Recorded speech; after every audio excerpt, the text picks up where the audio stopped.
ಎಲ್ಲರಿಗೂ ನಮಸ್ಕಾರ. Hello aspirants, Sai ದೇವ್ಸ್ UPSC ಚಾನಲ್ಗೆ ಸ್ವಾಗತ. ತುಂಬ ಜನ ಮೆಸೇಜ್ ಮಾಡಿದ್ರಿ, ನೀವು ತುಂಬಾ ಚೆನ್ನಾಗಿ ಟ್ರಿಕ್ಸ್ನೆಲ್ಲ ಹೇಳ್ಕೊಡ್ತೀರಾ ಅಂತ ಅಂದ್ಬಿಟ್ಟು ಥ್ಯಾಂಕ್ ಯು ಸೋ ಮಚ್. ಇದೇ ರೀತಿಯಾದಂಥ ಸಪೋರ್ಟ್ ಸದಾ ನಮ್ಮ ಸಾಯಿ ದೇವ್ಸ್ ಚಾನಲ್ ಮೇಲೆ ಸದಾ ಇರಲಿ. ಸೊ ಇವತ್ತಿನ ವಿಡಿಯೋನಲ್ಲಿ ನಾನು ಏನು ಟ್ರಿಕ್ಸ್ನ ಹೇಳ್ಕೊಡ್ತಿದ್ದೀನಿ ಅಂತ ನಿಮಗೆಲ್ಲ ಆಲ್ರೆಡಿ ಗೊತ್ತಾಗಿರುತ್ತೆ. ಬಟ್ ಫೈನ್ ಅಂದರೂ ನಾನು ಹೇಳ್ತಿದ್ದೀನಿ, ಫಂಡಮೆಂಟಲ್ ರೈಟ್ಸ್ ತುಂಬಾ ಈಸಿಯಾಗಿ ಕಲ್ತ್ಕೋಬೋದು. ಫಂಡಮೆಂಟಲ್ ರೈಟ್ಸ್ನ ಆರ್ಟಿಕಲ್ಸ್ನ. ಸೊ ಮೊದಲನೇದಾಗಿ ಫಂಡಮೆಂಟಲ್ ರೈಟ್ಸ್ ಬಂದ್ಬಿಟ್ಟು ನಮ್ಮ ಇಂಡಿಯನ್ ಕಾನ್ಸ್ಟಿಟ್ಯೂಷನಲ್ಲಿ ಪಾರ್ಟ್ 3ನಲ್ಲಿ ಬರುತ್ತೆ. ಸೊ ಟೋಟಲ್ ಆರ್ಟಿಕಲ್ಸ್ ಬಂದ್ಬಿಟ್ಟು ಆರ್ಟಿಕಲ್ 12 to 35 ಇರುತ್ತೆ. ಸೊ ನನ್ನ ಈ ವಿಡಿಯೋದಲ್ಲಿ ನಾನು ಯಾವುದೇ ರೀತಿಯಾದಂಥ ಆರ್ಟಿಕಲ್ಸ್ನ ಎಕ್ಸ್ಪ್ಲೇನ್ ಮಾಡ್ತಿಲ್ಲ. ಹಾಗೆಯೇ ನಾನು ಈ ವಿಡಿಯೋದಲ್ಲಿ ಜಸ್ಟ್ ನಾನು ಟ್ರಿಕ್ಸ್ನ ಯೂಸ್ ಮಾಡಿಕೊಂಡು ಯಾವ ರೀತಿ ಈ ಆರ್ಟಿಕಲ್ಸ್ನ ನೆನ್ಪಿಟ್ಕೋಬೋದು ಅಂತ ಮಾತ್ರ ನಾನು ಹೇಳ್ಕೊಡ್ತಿದ್ದೀನಿ. ಸೊ ಮೊದಲನೇದಾಗಿ ನೀವೆಲ್ಲ ಆರ್ಟಿಕಲ್ಸ್ನ ಓದಿರ್ತೀರ ಈ ರೀತಿ ಅಂತ ಅಂದ್ಬಿಟ್ಟು. ಸೊ ನಾನು ಟ್ರಿಕ್ಸ್ ಮೂಲಕ ಯಾವ ರೀತಿ ಓದ್ಬಿಟ್ಟು ನೆನ್ಪಿಟ್ಕೋಬೋದು ಅಂತ ನಾನಿಲ್ಲಿ ಹೇಳ್ಕೊಡ್ತೀನಿ. ಸೊ ಮೊದಲನೇದಾಗಿ ಆರ್ಟಿಕಲ್ 12 ಬಂದ್ಬಿಟ್ಟು ಸ್ಟೇಟ್ಸ್ ಬಗ್ಗೆ ಹೇಳುತ್ತೆ. ಆ್ಯಂಡ್ ಅದೇ ರೀತಿಯಾದಂತಹ ಆರ್ಟಿಕಲ್ 13 ಕೂಡ ಏನು ಹೇಳುತ್ತೆ ಅಂತಂದರೆ ಲಾಸ್ ಬಗ್ಗೆ ಹೇಳುತ್ತೆ. ಸೊ ನೀವು ಇದರಲ್ಲಿ ಕೀವರ್ಡ್ ಏನು ನೆನ್ಪಿಟ್ಕೋತೀರಾ ಅಂದರೆ ಆರ್ಟಿಕಲ್ 12 ಅಂತ ಅಂದರೆ ಸ್ಟೇಟ್ಸ್ ಆ್ಯಂಡ್ ಆರ್ಟಿಕಲ್ 13 ಅಂತ ಅಂದರೆ ಲಾ. ಸೊ ಯಾವ ರೀತಿ ನೆನ್ಪಿಟ್ಕೋಬೇಕಂದ್ರೆ ನಮ್ಮ ಸ್ಟೇಟಲ್ಲಿ ಲಾ ಇದೆ ಅಂತ ನೆನ್ಪಿಟ್ಕೊಂಡ್ರೆ ಆರ್ಟಿಕಲ್ 12 ಆ್ಯಂಡ್ 13 ನಿಮಗೆ ನೆನಪು ಬಂದ್ಬಿಡುತ್ತೆ. ನೆಕ್ಸ್ಟು ಫಂಡಮೆಂಟಲ್ ರೈಟ್ಸಲ್ಲಿ ಇನ್ನು ಕೆಲವೊಂದೊಂದು ಏನೇನಿದ್ದಾವೆ ಅದಕ್ಕೆ ಯಾವ ರೀತಿ ಟ್ರಿಕ್ಸ್ನ ಯೂಸ್ ಮಾಡಬೇಕಂತ ನಾನು ಇವಾಗ ಹೇಳ್ಕೊಡ್ತೀನಿ. ಸೊ ಆರ್ಟಿಕಲ್ 12 ಆ್ಯಂಡ್ 13 ಮುಗಿದಿದೆ. ಆರ್ಟಿಕಲ್ 14ಇಂದ ನೋಡೋಣ. ಸೊ ನಾನು ಇದಕ್ಕೆ ಒಂದು ಟ್ರಿಕ್ನ ಹೇಳ್ಕೊಡ್ತಿದ್ದೀನಿ. ಆರ್ಟಿಕಲ್ 14ಇಂದ ನೀವು ಈ ಟ್ರಿಕ್ನ ಫಾಲೋ ಮಾಡಿ. ಏನಂತ ಅಂದರೆ 5 4 2 4 2 1 ಅಂತ ಅಂದ್ಬಿಟ್ಟು. ಸೊ ಈ 5 4 2 4 2 1 ಅಂತ ಅಂದರೆ ಏನಂತ ಹೇಳ್ತೀನಿ ನಾನು ಇವಾಗ. ನಾನು ಇದನ್ನು ಹೇಳೋಕ್ಕೂ ಮುಂಚೆ ನಾನು ಬೇರೆ ಏನು ಆರ್ಟಿಕಲ್ಸ್ ನೆಕ್ಸ್ಟ್ 14 15 ಎಲ್ಲ ಬರುತ್ತಲ್ಲ ಅದನ್ನು ನಾನು ಹೇಳಿಬಿಟ್ಟು 5 4 2 4 2 1 ನಾನು ಏನು ಅಂತ ಹೇಳ್ತೀನಂತೆ. 12 ಸ್ಟೇಟ್ ಆ್ಯಂಡ್ 13 ಲಾ ಆದಮೇಲೆ ನೆಕ್ಸ್ಟು 14th ಏನು ಬರುತ್ತೆ ಅಂತ ಅಂದರೆ ರೈಟ್ ಟು ಈಕ್ವಾಲಿಟಿ. ಸೊ ಅದರಲ್ಲಿ 5 ಆರ್ಟಿಕಲ್ಸ್ ಬರುತ್ತೆ.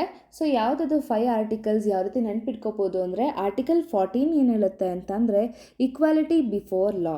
ಮೊದಲನೇದಾಗಿ ಈ ಸ್ಟೇಟ್ಮೆಂಟ್ನ ಎಲ್ಲರೂ ನೆನ್ಪಿಟ್ಕೊಂಡೇ ಇರ್ತೀರ. ಬಟ್ ಅಂದರೂ ನಾನು ಹೇಳ್ತಿದ್ದೀನಿ, ನಮ್ಮ ದೇಶದಲ್ಲಿ ಏನು ಕಾನೂನು ಇದೆಯಲ್ವಾ, ಏನು ಲಾ ಇದೆಯಲ್ವಾ, ಅದ್ರ ಮುಂದೆ ನಾವೆಲ್ಲರೂ ಈಕ್ವಲ್ ಅಂತ. ಅದಾದ ನಂತರ ಆರ್ಟಿಕಲ್ 15 ಏನು ಹೇಳುತ್ತೆ ಅಂತಂದರೆ prohibition of discrimination.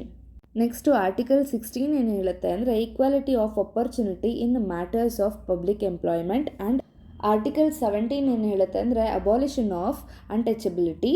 And article 18 ಹೇಳುತ್ತೆ ಅಬಾಲಿಷನ್ ಆಫ್ ಟೈಟಲ್ಸ್ ಅಂತ. ಸೊ ಇದನ್ನು ಯಾವ ರೀತಿ ನೆನ್ಪಿಟ್ಕೋಬೋದು ಅಂತಂದರೆ ಒಂದು ಸ್ಟೋರಿ ಹೇಳ್ತೀನಿ ಕೇಳಿ. ನಾವೆಲ್ಲರೂ ಈಕ್ವಲ್ಲು ಲಾನ ಮುಂದೆ. ಯಾಕೆ ಅಂತಂದರೆ ತುಂಬ ಡಿಸ್ಕ್ರಿಮಿನೇಷನ್ ನಡೀತಾ ಇತ್ತು ನಮ್ಮಲ್ಲಿ. ಅದರಿಂದ ನಮಗೆ ಪಬ್ಲಿಕ್ ಎಂಪ್ಲಾಯ್ಮೆಂಟ್ ಕೂಡ ಸಿಗ್ತಿರ್ಲಿಲ್ಲ. ಅದಕ್ಕೋಸ್ಕರ ಅನ್ಟಚಬಿಲಿಟಿನೂ ತೆಗೆದು ಹಾಕಿದ್ರು, ಹಾಗೆ ಟೈಟಲ್ಸ್ನೂ ತೆಗೆದು ಹಾಕಿದ್ರು ಅಂತ. ಈ ಥರ ಟ್ರಿಕ್ಸ್ ಯಾಕೆ ಹೇಳ್ತಿದ್ದೀನಿ ಅಂತಂದರೆ ನಿಮ್ಗೆ ಈಸಿಯಾಗಿ ನೆನಪಿರಲಿ, ಯಾವ ಆರ್ಟಿಕಲ್ ಯಾವಾಗ ಬರುತ್ತೆ ಅಂತ ನಿಮಗೆ ನೆನಪಿರಲಿ ಅಂತ ಅಂದ್ಬಿಟ್ಟು ಒಂದು ಕತೆ ರೂಪದಲ್ಲಿ ಹೇಳ್ತಿದ್ದೀನಿ. ಆ್ಯಂಡ್ ಇದಕ್ಕೆ ಸ್ಟಿಕ್ ಆನ್ ಆಗಿ ಇದೇ ಆರ್ಟಿಕಲ್ ಅರ್ಥ ಅಂತ ಅಂದ್ಕೋಬೇಡಿ. ಸೊ ನೆಕ್ಸ್ಟ್ ಆರ್ಟಿಕಲ್ಸ್ನ ನೋಡ್ತಾ ಹೋಗೋಣ. ಸೊ ಇವಾಗ ನಾವು ರೈಟ್ ಟು ಈಕ್ವಾಲಿಟಿ ನೋಡಿದ್ವಿ. ನೆಕ್ಸ್ಟ್ ಏನು right to freedom. Right to ಫ್ರೀಡಮಲ್ಲಿ 4 ಆರ್ಟಿಕಲ್ಸ್ ಬರುತ್ತೆ, 19 20 21 22. ಓಕೆನಾ. ಸೊ 19th ಆರ್ಟಿಕಲ್ ಏನು ಹೇಳುತ್ತೆ ಅಂತ ಅನ್ನೋದಾದರೆ protection of certain rights regarding freedom of speech etcetera.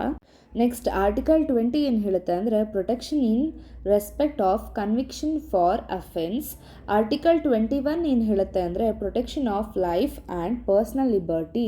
Article 22 ಏನು ಹೇಳುತ್ತೆ ಅಂತ ಅಂದರೆ protection against arrest and detention.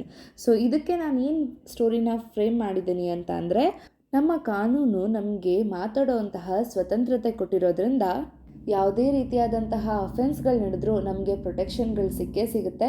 ಅದ್ರ ಜೊತೆಗೆ ನಮಗೆ ಅಂತಲೇ ತುಂಬಾ ಸೆಕ್ಯೂರಿಟಿ ಇದೆ, ಹಾಗೆ ಪ್ರೊಟೆಕ್ಷನ್ ಇದೆ. ಯಾವುದ್ರ ಮೇಲೆ ಅರೆಸ್ಟ್ ಆಗುವಂತಹ ಯಾವುದೇ ರೀತಿಯಾದಂಥ ವಿಚಾರಗಳು ಬಂದರೂ ನಮ್ಮ ಪರವಾಗಿ ನಾವು ಹೋರಾಡ್ಬೋದು ಅಂತ. ಜಸ್ಟ್ ನಾನಿಲ್ಲಿ ನಿಮಗೆ ಅರ್ಥ ಮಾಡಿಸ್ಲಿಕ್ಕೆ ಒಂದು ಫ್ರೇಮ್ ಮಾಡಿದ್ದೀನಿ. ಆ ವರ್ಡ್ಸ್ಗಳನ್ನ ನೀವು ನೆನ್ಪಿಟ್ಕೋಬೋದು ಅಂತ ಅಂದ್ಬಿಟ್ಟು. ಸೊ ಇವಾಗ right to equality, right to freedom ಆಗಿದೆ. ಸೊ ನಮ್ಮ ಫಂಡಮೆಂಟಲ್ ರೈಟ್ಸು ಟೋಟಲ್ ಆಗಿರೋವಂತಹದ್ದು 6 ಇದೆ ಅಲ್ವಾ. ಸೊ ಅದರಲ್ಲಿ 2 ಆಗಿದೆ. ಸೊ ಇನ್ನು 4 ಮಿಕ್ಕಿದೆ. ಸೊ ಯಾವ್ದ್ಯಾವ್ದಂತ ನೋಡೋಣ. ಸೊ ಫಂಡಮೆಂಟಲ್ ರೈಟ್ಸಲ್ಲಿ 3rd ಒನ್ ಬಂದುಬಿಟ್ಟು ರೈಟ್ ಅಗೇನೆಸ್ಟ್ ಎಕ್ಸ್ಪ್ಲಾಯ್ಟೇಷನ್ ಅಂತ ಅಂದ್ಬಿಟ್ಟು.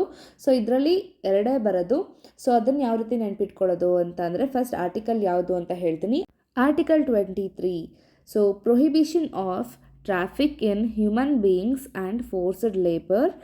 ಆರ್ಟಿಕಲ್ 24 ಏನು ಹೇಳುತ್ತೆ ಅಂತ ಅನ್ನೋದಾದರೆ prohibition of employment of children in factories etcetera. So ಇದನ್ನು ಇನ್ನೂ ಈಸಿಯಾಗಿ ನೆನ್ಪಿಟ್ಕೋಬೋದು. ಯಾವ ರೀತಿ ಅನ್ನೋದಾದರೆ ಜನಗಳನ್ನ ತುಂಬ ಹಿಂಸಿಸಿ ಅವ್ರಿಗೆ ಇಷ್ಟ ಇಲ್ಲ ಅಂತಂದರೂ ಕೆಲಸ ಮಾಡಿಸ್ಕೊಳ್ಳೋದು ತಪ್ಪು. ಅದೇ ರೀತಿಯಾದಂಥ ಸಣ್ಣ ಮಕ್ಕಳನ್ನು 14 ವರ್ಷಕ್ಕಿಂತ ಸಣ್ಣ ಮಕ್ಕಳನ್ನ ಕರ್ಕೊಬಂದು ಕೆಲಸ ಮಾಡಿಸ್ಕೊಳ್ಳೋದು ಕೂಡ ತಪ್ಪು ಅಂತ ಹೇಳುತ್ತೆ.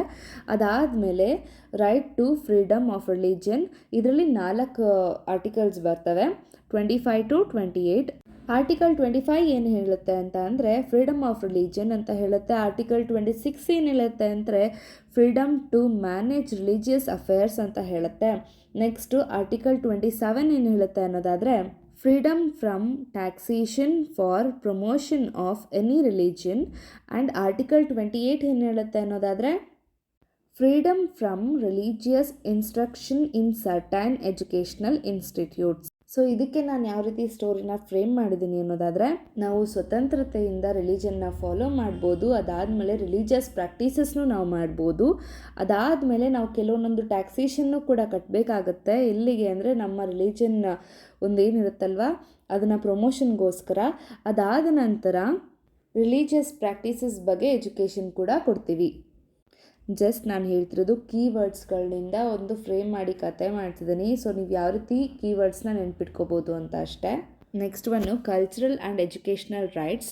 ಆರ್ಟಿಕಲ್ 29 ಬಂದುಬಿಟ್ಟು protection of interests of minorities. And article 30 rights of minorities to establish and administer educational institutions. So cultural and educational ರೈಟ್ಸಲ್ಲಿ ಮೈನಾರಿಟೀಸ್ ಕೂಡ ಬರ್ತಾರೆ. ಸೊ ಅದಾದಮೇಲೆ ಆ ಮೈನಾರಿಟೀಸ್ ಅವ್ರು ಏನಿರ್ತಾರಲ್ಲ ಅವ್ರುಗಳು ಎಜುಕೇಷನಲ್ ಇನ್ಸ್ಟಿಟ್ಯೂಟ್ಸ್ನು ಕೂಡ ಅವರು ಎಸ್ಟಾಬ್ಲಿಷ್ನ ಮಾಡ್ಕೊತಾರೆ. ಪ್ಲೀಸ್ ಯಾರು ಡೆಪ್ತ್ ಮೀನಿಂಗ್ ತೊಗೋಬೇಡಿ. ಜಸ್ಟ್ ನಾನು ಈಸಿಯಾಗಿ ಟ್ರಿಕ್ಕಿಯಾಗಿ ಯಾವ ರೀತಿ ನೆನ್ಪಿಟ್ಕೋಬೋದು ಅಂತ ನಾನು ನಿಮಗೆ ಹೇಳ್ತಿದ್ದೇನೆ ಅಷ್ಟೇ. Next right to constitutional remedies. ಇದರಲ್ಲಿ ಒಂದೇ ಆರ್ಟಿಕಲ್ ಬರುತ್ತೆ. ಆರ್ಟಿಕಲ್ 32 ಏನು ಹೇಳುತ್ತೆ ಅಂದರೆ remedies for enforcement of fundamental rights. ಇದನ್ನು ತುಂಬ ಈಸಿಯಾಗಿ ನೆನ್ಪಿಟ್ಕೋಬೋದು. ಏನಂತ ಅಂದರೆ ಇದು ಕೊನೆಯ ಫಂಡಮೆಂಟಲ್ ರೈಟ್ಸ್ ಆಗಿರುತ್ತೆ. ಸೊ ಯಾವುದೇ ಫಂಡಮೆಂಟಲ್ ರೈಟ್ಸ್ ಇವಾಗ ಏನು ಓದಿದ್ವಿ ಅಲ್ವಾ, ಇದನ್ನೆಲ್ಲ ಎನ್ಫೋರ್ಸ್ಮೆಂಟ್ ಅಂದರೆ ಕಾರ್ಯರೂಪಕ್ಕೆ ತರಲೇಬೇಕಲ್ವಾ. ಸೊ ಅದಕ್ಕೋಸ್ಕರ ಇದೊಂದು ಆರ್ಟಿಕಲ್ ಇದೆ, ಏನು ಆರ್ಟಿಕಲ್ 32. ಸೊ ಆರ್ಟಿಕಲ್ 32 ಆದ ನಂತರ ಇನ್ನು 3 ಆರ್ಟಿಕಲ್ಸ್ ಬರ್ತದೆ. ಸೊ ಇದು ಕೂಡ ತುಂಬ ಇಂಪಾರ್ಟೆಂಟ್ ಆಗಿರೋಂಥ ಆರ್ಟಿಕಲ್ಸ್ ಆಗಿರುತ್ತೆ. ಸೊ ಯಾವ್ದ್ಯಾವುದು ಅಂತ ನಾನೀಗ ಹೇಳ್ಕೊಂಡು ಬರ್ತೀನಿ. ಆರ್ಟಿಕಲ್ 33 ಹೇಳುತ್ತೆ power of parliament to modify the rights ಅಂತ ಅಂದ್ಬಿಟ್ಟು. ಸೊ ಇದ್ರ ಮೀನಿಂಗ್ ನಿಮ್ಗೆಲ್ಲರಿಗೂ ಗೊತ್ತಿರುತ್ತೆ, ನಾನು ಟ್ರಿಕ್ಕಿಯಾಗಿ ಆಮೇಲೆ ನಾನು ನಿಮಗೆ ಹೇಳ್ಕೊಡ್ತೀನಿ. ಸೊ ಆರ್ಟಿಕಲ್ 34 ಏನು ಹೇಳುತ್ತೆ ಅಂದರೆ restrictions on fundamental rights while martial laws is in force. So article 35 ಏನು ಹೇಳುತ್ತೆ ಅನ್ನೋದಾದರೆ power of parliament to make laws for the enforcement of the fundamental rights. So ಈ ಲಾಸ್ಟ್ 3 ಆರ್ಟಿಕಲ್ಸ್ನ ಯಾವ ರೀತಿ ನೆನ್ಪಿಟ್ಕೋಬೋದು ಅಂದರೆ ಆರ್ಮಡ್ ಫೋರ್ಸ್, ಮಾರ್ಷಲ್ ಲಾ ಹಾಗೆಲ್ಲ ಇದ್ದಾಗ ಪಾರ್ಲಿಮೆಂಟ್ ಯಾವ ರೀತಿ ಲಾ ಮಾಡುತ್ತಲ್ವಾ ಫಂಡಮೆಂಟಲ್ ರೈಟ್ಸ್ ಮೇಲೆ, ಅದೇ ರೀತಿ ನಾವು ಕೇಳಬೇಕು ಅಂತ ಅಂದ್ಬಿಟ್ಟು ನೆನ್ಪಿಟ್ಕೋಬೋದು. ಸೊ ಇವಾಗ ಏನು ನಾನು ಹೇಳ್ಕೊಟ್ಟಿದ್ದೀನಿ ಅದೆಲ್ಲ ಜಸ್ಟ್ ಸಿಂಪಲ್ಲಾಗಿ ಯಾವ ರೀತಿ ನೆನ್ಪಿಟ್ಕೋಬೋದಲ್ವಾ, ಆ ರೀತಿ ನಾನು ಹೇಳ್ಕೊಟ್ಟಿರೋದು. So there are 6 fundamental rights. ಯಾವುದ್ಯಾವುದು ಅಂತ ನಾನೀಗ ಒಮ್ಮೆ ಹೇಳ್ಕೊಂಡು ಬರ್ತೀನಿ. First one right to equality, second one right to freedom, third one right against exploitation, fourth one right to freedom of religion, fifth one culture and educational rights, sixth one right to constitutional remedies. ಮುಂಚೆ right to property ಇತ್ತು article 31ಅಲ್ಲಿ. So ಅದು ಇವಾಗ replaced ಮಾಡಿ ಬೇರೆ ಕಡೆಗೆ ಹಾಕಿದ್ದಾರೆ. ಈ 6 ಫಂಡಮೆಂಟಲ್ ರೈಟ್ಸ್ನ ಯಾವ ರೀತಿ ನೆನ್ಪಿಟ್ಕೋತೀರಾ ಅಂತ ಅಂದರೆ ಒಂದೂರಲ್ಲಿ ಒಬ್ಬ ಹುಡುಗ ಇರ್ತಾನೆ, ಅವನಿಗೆ ಯಾವುದೇ ರೀತಿಯಾದಂಥ ಈಕ್ವಾಲಿಟಿ ಸಿಗ್ತಿರಲ್ಲ, ಹಾಗೆಯೇ ಅವನಿಗೆ ಯಾವುದೇ ರೀತಿಯಾದಂಥ ಇದು ಸ್ವತಂತ್ರತೆ ಏನು ಫ್ರೀಡಮ್ ಅನ್ನೋದಂತೂ ಸಿಗ್ತಾನೆ ಇರಲ್ಲ. ಅದಕ್ಕೋಸ್ಕರ ಅವನೇನು ಮಾಡ್ತಾನೆ ಅಂತ ಅಂದರೆ ರೈಟ್ ಅಗೇನೆಸ್ಟ್ ಎಕ್ಸ್ಪ್ಲಾಯ್ಟೇಷನ್ ಅಂತ ಅಂದ್ಬಿಟ್ಟು ಒಂದು ಹೋರಾಟನ ಸ್ಟಾರ್ಟ್ ಮಾಡ್ತಾನೆ. ಅದಾದ ನಂತರ ಅವನಿಗೆ ಒಂದು ಸ್ವಲ್ಪ ಸ್ವತಂತ್ರತೆ ಸಿಕ್ಕುತ್ತೆ. ಯಾವ ರೀತಿಯಾದಂಥದ್ರಲ್ಲಿ ಅಂದರೆ ರಿಲಿಜನ್ ಮೇಲೆ. ಅದಾದ ಮೇಲೆ ಅವನು ಕೂಡ ಸ್ವಲ್ಪ ಕಲ್ಚರ್ನ ಕಲ್ತ್ಕೊಂಡು ಎಜುಕೇಷನ್ನು ನೀಟಾಗಿ ತಗೊಳ್ತಾನೆ. ಅದಾದ ನಂತರ ಆತ ತುಂಬ ದೊಡ್ಡ ವ್ಯಕ್ತಿ ಆಗಿ ಕಾನ್ಸ್ಟಿಟ್ಯೂಷನಲ್ ರೆಮಿಡೀಸ್ನ ಮಾಡ್ತಾನೆ. ಸೊ ಈ ರೀತಿ ನೀವು ಈ 6 ಫಂಡಮೆಂಟಲ್ ರೈಟ್ಸ್ನ ನೆನ್ಪಿಟ್ಕೊಂಡ್ರೆ ಇದ್ರ ಒಳಗಡೆ ಇರೋಂತಹ ಆರ್ಟಿಕಲ್ಸ್ನ ಯಾವ ರೀತಿ ನೆನ್ಪಿಟ್ಕೋಬೇಕು ಅಂತ ನಾನು ಹಿಂದೆನೇ ಹೇಳಿದ್ದೀನಿ. ಆ್ಯಂಡ್ ಆ 5, 4, 2, 4, 2, 1ನ ಯಾವ ರೀತಿ ನಾನು ಹೇಳಿದೆ ಅಂದ್ಬಿಟ್ಟು ಇವಾಗ ನಾನು ತೋರಿಸ್ತೀನಿ. ಫಸ್ಟ್ ಫಂಡಮೆಂಟಲ್ ರೈಟ್ಸ್ ಬಂದ್ಬಿಟ್ಟು ರೈಟ್ ಟು ಈಕ್ವಾಲಿಟಿ, ಅದರಲ್ಲಿ ಟೋಟಲ್ ಆಗಿ 5 ಆರ್ಟಿಕಲ್ ಬರುತ್ತೆ. ಸೊ 5 ಅಂತ ಹೇಳಿದ್ದೀನಿ. ಆ್ಯಂಡ್ ರೈಟ್ ಟು ಫ್ರೀಡಮಲ್ಲಿ 4 ಆರ್ಟಿಕಲ್ ಬರುತ್ತೆ. ಇದೇ ರೀತಿಯಾದಂತಹ 6 ಆರ್ಟಿಕಲ್ಸಲ್ಲಿ ಟೋಟಲ್ ಆಗಿ ಫಸ್ಟು 5 ಬರುತ್ತೆ, next 4, next 2 and 4 and 2 and 1. So ಈ ರೀತಿ ನೆನ್ಪಿಟ್ಕೋಬೋದು ಅಂದ್ಬಿಟ್ಟು ನಾನು 5, 4, 2, 4, 2, 1 ಅಂತ ಕೊಟ್ಟಿದ್ದೀನಿ.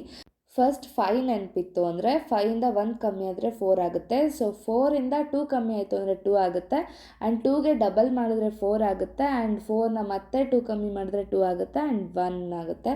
ಸೊ ಈ ರೀತಿ ನೆನಪಿಟ್ಕೊಂಡ್ರೆ ನಿಮಗೆ 5, 4, 2, 4, 2, 1 ನಿಮಗೆ ಫಂಡಮೆಂಟಲ್ ರೈಟ್ಸ್ ತುಂಬಾ ಈಸಿ ಆಗುತ್ತೆ.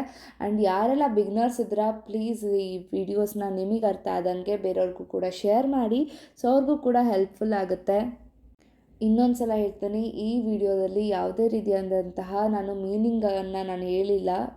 ಒಂದು ಫಂಡಮೆಂಟಲ್ ರೈಟ್ಸ್ ಆಗಿರ್ಬೋದು, ಯಾವುದೇ ಆರ್ಟಿಕಲ್ಸ್ದಾಗಿರ್ಬೋದು, ಜಸ್ಟ್ ನಾನು ಟ್ರಿಕ್ಸ್ನ ಉಪಯೋಗಿಸ್ಕೊಂಡು ಈ ಒಂದು ಆರ್ಟಿಕಲ್ಸ್ನ ಯಾವ ರೀತಿ ನೆನ್ಪಿಟ್ಕೋಬೋದು ಅಂತ ಅಂದ್ಬಿಟ್ಟು ಒಂದು ಕತೆ ರೀತಿ ಫ್ರೇಮ್ ಮಾಡಿ ನಾನು ನಿಮಗೆ ಹೇಳ್ಕೊಟ್ಟಿದ್ದೆ ಹೊರತು ಇನ್ನು ಯಾವುದೇ ರೀತಿಯಾದಂತಹ ಒಂದು ಎಕ್ಸ್ಪ್ಲನೇಷನ್ ನಾನಿಲ್ಲಿ ಕೊಟ್ಟಿಲ್ಲ. ಸೊ ನೀವು ಟ್ರಿಕ್ ಯೂಸ್ ಮಾಡ್ಕೊಂಡು ಆರಾಮಾಗಿ ನೆನ್ಪಿಟ್ಕೋಬೋದು ಇದನ್ನು. ಇದೇ ರೀತಿ ಟ್ರಿಕ್ಸ್ ಆ್ಯಂಡ್ ಟಿಪ್ಸ್ ವಿಡಿಯೋಸ್ ಬೇಕು ನಿಮಗೆ ಪರ್ಟಿಕ್ಯುಲರ್ ಸಬ್ಜೆಕ್ಟ್ಸಲ್ಲಿ ಅಂತ ಅಂದರೆ ಹೇಳಿ. ಆ್ಯಂಡ್ ಪೊಲಿಟಿ ಸಬ್ಜೆಕ್ಟ್ನ ಯಾವ ರೀತಿ ನೆನ್ಪಿಟ್ಕೋಬೋದು, ಯಾವ ರೀತಿ ಓದೋಕ್ಕೆ ಸ್ಟಾರ್ಟ್ ಮಾಡಬೇಕು ಅಂತ ಅಂದ್ಬಿಟ್ಟು ನಾನು ನಾನು ವೀಡಿಯೋಸಲ್ಲಿ ಹೇಳ್ತಾ ಹೋಗ್ತೀನಿ. ಆಲ್ ದ ವೆರಿ ಬೆಸ್ಟ್ ಯಾರೆಲ್ಲ KAS ಎಕ್ಸಾಮ್ನ ಬರೀತಿದ್ದೀರಾ ಇವಾಗ. ಸೊ ನಿಮಗೆಲ್ಲರಿಗೂ ಒಳ್ಳೆಯದಾಗಲಿ, ನೀವು ಓದಿರೋಂಥ ಸೀಕ್ವೆನ್ಸಲ್ಲೇ ಕ್ವೆಶನ್ಸ್ನ ಕೇಳಿರಲಿ ಆ್ಯಂಡ್ ನಿಮಗೂ ಸ್ವಲ್ಪ ಎಲ್ಲ ಈಸಿ ಆಗಲಿ. ಆ್ಯಂಡ್ ಈ ಪರ್ಟಿಕ್ಯುಲರ್ PDF ನಾನಿವಾಗ ನನ್ನ ಟೆಲಿಗ್ರಾಮ್ ಚಾನಲಲ್ಲಿ ಹಾಕ್ತೀನಂತೆ. ನಿಮ್ಮೆಲ್ಲರ ಪ್ರೀತಿ ಆರೈಕೆ ನಮ್ಮ ಸಾಯಿ ದೇವ್ಸ್ ಚಾನಲ್ ಮೇಲೆ ಸದಾ ಇರಲಿ. ಸೊ ನಿಮ್ಮೆಲ್ಲರ ಕ್ವೆಶ್ಚನ್ಸ್ಗೆ ಆದಷ್ಟು ಬೇಗ ನಾನು ರಿಪ್ಲೈ ಮಾಡ್ತೀನಂತೆ. ಸೊ ಲೈವ್ ಕೂಡ ಬರ್ತೀನಿ ಇನ್ಮೇಲೆ ವೀಕ್ಲಿ ಒನ್ಸ್. ಏನಾದರೂ ತಪ್ಪಾಗಿ ಹೇಳಿದರೆ ದಯವಿಟ್ಟು ಕ್ಷಮಿಸಿ ಅಂತ ಹೇಳ್ತಾ, ನಮ್ಮ ಸ್ಟಡಿ ವಿಡಿಯೋ ನಿಮಗೆ ಇಷ್ಟ ಆಗಿದ್ದಲ್ಲಿ ಲೈಕ್ ಮಾಡಿ, ಶೇರ್ ಮಾಡಿ, ಕಮೆಂಟ್ ಮಾಡಿ, ಸಬ್ಸ್ಕ್ರೈಬ್ ಮಾಡೋದನ್ನ ಮರಿಬೇಡಿ.